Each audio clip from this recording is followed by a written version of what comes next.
1952 साली ज्या जवाहर बाल भवनचं उद्घाटन तत्कालीन राष्ट्रपतींनी केलं होतं, 75 वर्षानंतर त्याचं अतिशय सुंदर अशा प्रकारचं नूतनीकरण करण्यात आलेलं आहे। लहान बालकांकरता सर्व प्रकारच्या सोयी या ठिकाणी आहेत। परफॉर्मन्स करता येईल, गोष्टी समजून घेता येतील, वेगवेगळ्या पद्धतीचं वाद्य संस्कृती असेल त्या संदर्भात प्रशिक्षण इथे घेता येईल, अशा प्रकारची खूप सुंदर व्यवस्था आहे। बाजूला जे एक उद्यान आहे तिथे मंत्री महोदयांनी मला सांगितलं की एक आपण ओपन सायन्स पार्क देखील तयार करतो। त्यामुळे एकूणच आपल्या मुलांकरता बालकांकरता एक अतिशय सुंदर अशा प्रकारची वास्तू तयार झाली आहे। मी स्वतः माननीय मुंबईच्या महापौर आणि मुंबईचे आयुक्त यांना विनंती करणार आहे की त्यांनी आपल्या महानगरपालिकेतल्या शाळांमधले जी मुलं आहेत त्यांना या ठिकाणी आणावं आणि त्यांनाही इथल्या सगळ्या वातावरणाचा आनंद हा घेण्याची संधी द्यावी। मी या ठिकाणी महिन्याला 1 लाख विद्यार्थ्यांकरता खरं म्हणजे ही व्यवस्था उभी करण्यात आलेली आहे। त्या दृष्टीने मी आपल्या राज्याचे शिक्षण मंत्री दादा भुसे यांचं अतिशय मनापासून अभिनंदन करतो। सर, दुसऱ्या बाजूला आंबेनळी घाटामध्ये एक दुर्घटना घडली, त्या संदर्भात ट्विट सुद्धा आले, नेमकी काय सध्याची माहिती आहे? आता त्या ठिकाणी जे काही वर्क आहे ते चाललेलं आहे। 3 बॉडीज मिळालेल्या आहेत आणि अजून बॉडीज शोधण्याचा प्रयत्न चालला आहे, त्या देखील मिळतील। अतिशय दुर्दैवी अशा प्रकारची दुर्घटना आहे आणि खरं म्हणजे या संदर्भात पहिल्यांदा कोणाला माहितीच नव्हती, पण नंतर हे मिसिंग आहेत लक्षात आल्यानंतर शोध घ्यायला जेव्हा सुरुवात झाली त्यावेळी लक्षात आलं की अशा प्रकारची दुर्घटना झाली आहे। त्या संदर्भात आता पुढची कारवाई चाललेली आहे। नीट संदर्भात एक महत्त्वाची घडामोड होती, लातूरमधल्या आपल्या एका विद्यार्थीने नैराश्यातून आत्महत्या केली।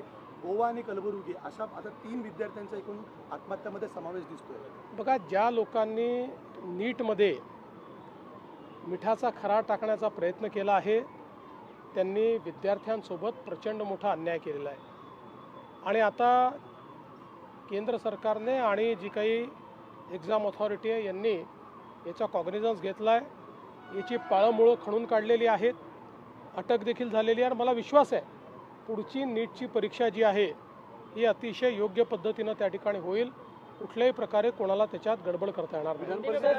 विधान परिषदेच्या संदर्भातलं काय ते असं आहे की आमची चर्चा त्या संदर्भात चाललेली आहे। साधारणपणे शिवसेनेसोबत नाशिक आणि संभाजीनगर या 2 जागांवर आमची चर्चा चाललेली आहे। राष्ट्रवादीसोबत पुणे या जागेबद्दल चर्चा चाललेली आहे। आम्ही एकत्रित बसून यातनं मार्ग काढू। अजून मार्ग निघाला नाही, पण मला विश्वास आहे की मार्ग निघेल। नीती आयोगाचा एक अहवाल आलेला आहे, त्यामध्ये देशभरातल्या ज्या सरकारी शाळा आहेत त्यांमध्ये लाखभर शाळा बंद झाल्या आहेत, तर खासगी शाळांमध्ये वाढ झाली, असं मग मी अहवाल न वाचता त्याच्यावर काय बोलू? विजय वडेट्टीवार सरकारवर टीका करते की सरकारच्या चुकीच्या धोरणांमुळे जी स्थिती निर्माण झाली आहे पेट्रोल डिझेल। असं आहे, आपल्याला सगळ्यांना माहिती आहे जागतिक संकट आहे। जागतिक संकटामध्ये सप्लाय चेन्स डिस्टर्ब झाले असताना आणि जगामध्ये अनेक देशांनी पेट्रोल डिझेलची इमर्जन्सी घोषित केलेली आहे, काही ठिकाणी 2-2 दिवस लॉकडाऊन आहे, अशाही परिस्थितीत आपल्या इथे पेट्रोल डिझेल आपण देण्याचा प्रयत्न करतो। काही ठिकाणी निश्चितपणे मोठ्या प्रमाणात लोक जमा झाले, त्याच्यामुळे काही कायदा सुव्यवस्थेची परिस्थिती तयार झालेली आहे। विशेषतः या सीझनमध्ये आता शेतकरी देखील डबकीमध्ये डिझेलची मागणी करतात। साधारणपणे नॉर्मली आपण ती देत नाहीत, पण या सीझनमध्ये शेतकऱ्यांना आपण देत असतो। पण शेतकऱ्यांच्या नावाने कोणी दुसऱ्यांनी होर्डिंग करू नये या दृष्टीनं जिल्हा प्रशासन प्रयत्न करते आहे, त्याच्या वेगवेगळ्या उपाययोजना केलेल्या आहेत। मुळामध्ये साधारणपणे आपण जर बघितलं तर जेवढा कोटा मागील वर्षी आपल्याकडे होता जवळपास तेवढाच कोटा आहे, पण थोडी भीती असल्यामुळे किंवा पुढे मिळेल की नाही भीती असल्यामुळे 20% मागणी वाढली आहे। माझी सर्वांना विनंती आहे की पुरवठ्यावर ताण येईल अशा प्रकारे कोणीही साठेबाजी करू नये। परिस्थिती नियंत्रणात आणण्याचा प्रयत्न चाललेला आहे। सर्व जिल्हाधिकाऱ्यांना सूचना दिलेल्या आहेत। काही पर्टिक्युलर गावांमध्ये काही पर्टिक्युलर ठिकाणी मात्र जास्त हिंसक अशा पद्धतीचे त्या ठिकाणी प्रवृत्ती दिसते आहे.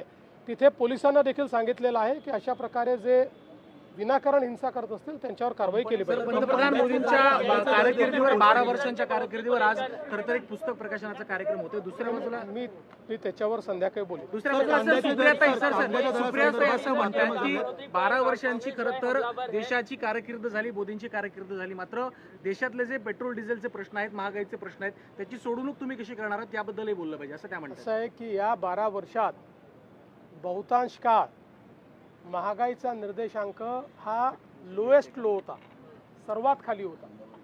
ग्लोबल हेडविंड्समुळे, जागतिक परिस्थितीमुळे काही प्रमाणात जगामध्ये महागाई वाढते, त्याची झळ आपल्यालाही पोचते आहे. पण निश्चितपणे त्यावरही उपाययोजना मोदीजीच करतायत, करणार आहेत आणि होईल.